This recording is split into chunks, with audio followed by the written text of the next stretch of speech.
Bonjour. Hier, je marchais dans la rue, ici, à Florence, très très belle ville, Firenze. Et il y avait beaucoup de monde dans la rue. Et j'avais l'impression que les gens étaient dans leurs préparatifs pour la fête de ce soir, puisque nous sommes le 24 décembre. Et c'est ce soir que les gens se retrouvent, je pense, beaucoup en famille, en train de partager un beau repas, partager des cadeaux. Et je partais comme ça dans mes pensées en m'imaginant les gens pendant cette fête qui a quelque chose de sacré, pendant cette fête en train d'être pris dans un élan bien évidemment très beau à la base, mais quand même pris dans des achats, dans la vitesse, peut-être dans la précipitation, dans la pression. Et j'avais la sensation, et peut-être ce n'est pas juste, mais j'avais peut-être cette sensation que du coup peut-être il passait à côté de l'essentiel de la fête. Et ça me faisait penser à ce film que vous avez peut-être vu, Un jour sans fin, Groundhog Day, avec Bill Murray, où un journaliste doit commenter comment dire, la sortie d'une marmotte d'un arbre, il me semble, ce qui allait annoncer si l'hiver durait encore longtemps ou pas, je pense. Et quand il a fait sa journée, il se réveille le lendemain pour partir chez lui, il s'étonne que le réveil fait la même musique. I got you, babe, c'est le refrain. Et en fait, il va revivre la même journée. Et il est lui-même conscient qu'il est en train de répéter. Mais les gens qu'il rencontre, ils ne sont pas au courant. Ils vivent une nouvelle journée. Mais lui, il vit tout pareil. Et il commence à anticiper la journée à chaque fois que ça se répète. Parce que le lendemain, ça recommence. Et ça recommence. Je ne vais pas vous raconter le film en entier parce que c'est un bon film, même s'il m'a beaucoup énervé. Et cette journée qui se répète, ça semble durer des années. Et il essaie de tout pour sortir, pour que ça cesse, pour que ça finisse. Jusqu'au jour qu'il comprend. Et j'ai l'impression que notre vie, elle est un peu comme ça. Nous vivons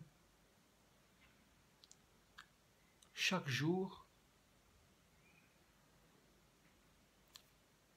quasiment le même scénario. Bien sûr, on déménage parfois, on change parfois de métier.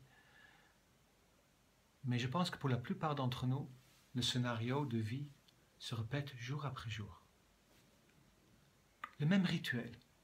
Au réveil, le petit déjeuner, le trajet vers le travail, la rencontre avec les collègues, le travail même, les pauses, même si les pauses, on peut faire des choses différentes.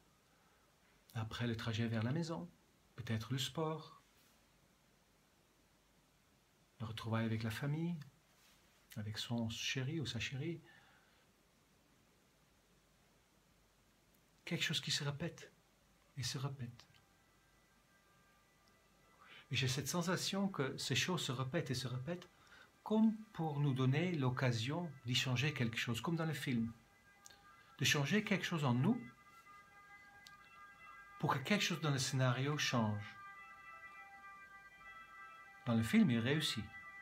Il fallait peut-être pas le dire. Mais dans la vie, au quotidien, j'ai pas l'impression que beaucoup d'entre nous réussissent à changer cette chose à l'intérieur de soi qui permet à la chose autour de nous, au scénario, de changer. Noël, ici en Italie, s'appelle Buon Natale, la bonne naissance. C'est ça qui me fait penser à ce film et ce qui m'a mis à réfléchir sur ce genre dans la rue. J'ai l'impression que peut-être aujourd'hui, c'est une invitation à la bonne naissance, à faire quelque chose d'autre de cette journée. Si je veux que ma vie change, il faut que je change quelque chose. Ça, c'est très clair. Qu'est-ce que j'ai à changer? Qu'est-ce que je peux changer? Il ne s'agit pas nécessairement de changer de vêtements ou de changer de manière de parler.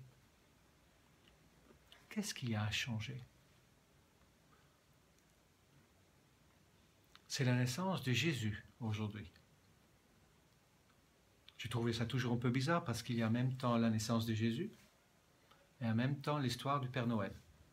D'accord, il semblerait que Jésus n'est pas né à Noël, qu'il n'est pas né non plus à Nazareth, que Nazareth n'existait même pas. Ok, il y a toute une histoire autour, mais on a deux histoires en même temps. On a le Père Noël, il semblerait même que le Père Noël, l'histoire du Père Noël, c'est lié à Coca-Cola, et il y a donc l'histoire de Jésus. Le parti sacré se trouve peut-être dans la partie avec Jésus. J'aimerais bien croire. Et quand j'entends le nom Jésus, j'entends le nom Je suis. Et j'aimerais croire aussi que peut-être Noël, c'est peut-être une invitation à naître à ce que je suis. Et je pense que le scénario qui se répète de jour en jour est une invitation à naître à je suis. Je suis persuadé que la chose a changé en moi au fur et à mesure des journées qui se répètent, qui s'engrènent. C'est d'arriver à reconnaître dans le scénario qui se déroule le jeu qui me permet de devenir je suis. Un peu comme quand on joue au Monopoly et qu'on oublie qu'on joue au Monopoly et on prend en fait les gains ou les pertes trop au sérieux. Je trouve ça un bon exemple. Pour moi, la vie, c'est pareil. Ce n'est qu'un jeu, c'est un jeu illusoire, un jeu énergétique. Si je me prends trop au sérieux, je deviens prisonnier de mon illusion. Dans ce cas-là, mes blessures deviennent réelles. Dans ce cas, les enjeux d'amour ou d'argent deviennent trop sérieux. Et si je ne sais pas que c'est un jeu, mais je deviens prisonnier de ce jeu. Un peu comme aussi dans Matrix, le film.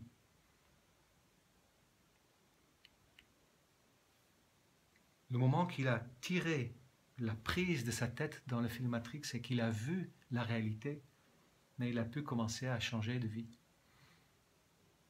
Et c'est un peu, à mon avis, l'invitation de la vie elle-même, et peut-être davantage encore au moment de Noël. C'est de se rendre compte que c'est un jeu, et que le jeu nous invite à se réveiller, à naître à son soi, de sortir peut-être d'une routine, d'une obligation, d'un scénario habituel, de peut-être prendre un peu de recul, de s'installer, de s'asseoir dans un lieu sacré pour vous, que ce soit une synagogue, une mosquée, une église, ou tout simplement un bel endroit dans la rue, et juste prendre du recul. Prendre conscience du jeu dans lequel nous nous sommes pris trop au sérieux. Comprendre que tout n'est que illusion énergétique et que la seule chose à faire pour rejoindre son soi en ce moment-là, c'est de prendre conscience de ça. Jésus, pour moi, ce qu'il a compris, c'est ça. Il a compris que nous sommes tous ensemble un, que nous sommes tous ensemble Dieu, et que ce qu'on fait à l'autre, c'est en soi qu'on le fait. Et que de certaine manière, nous ne pouvons pas mourir. C'est pour ça qu'il a peut-être été volontaire à aller jusqu'au bout de son histoire sur la croix. C'était pour montrer qu'il était vraiment homme vivant une expérience divine. Ou pas. Parce que j'aime croire plutôt que nous sommes un être divin vivant une expérience humaine.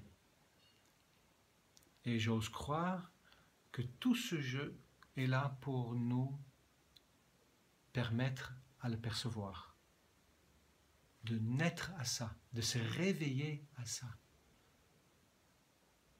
de prendre conscience que peut-être ce que nous vivons au quotidien n'est pas nécessairement ce que nous pensons être. Voilà, c'était mon partage d'aujourd'hui. Je vais moi-même aussi fêter Noël. Avec mon ami, nous allons sûrement nous promener dans les rues de Florence, peut-être nous asseoir quelque part, peut-être fermer nos yeux, nous connecter à notre soi, que nous sommes tous ensemble,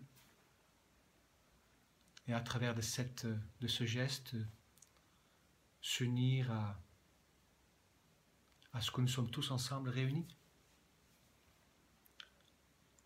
Prendre un peu de distance de l'habitude. En tout cas, moi, ça me donne beaucoup envie. Peu importe comment vous allez fêter ce soir, je vous souhaite une très très bonne Noël et une bonne naissance. À très bientôt. Au revoir.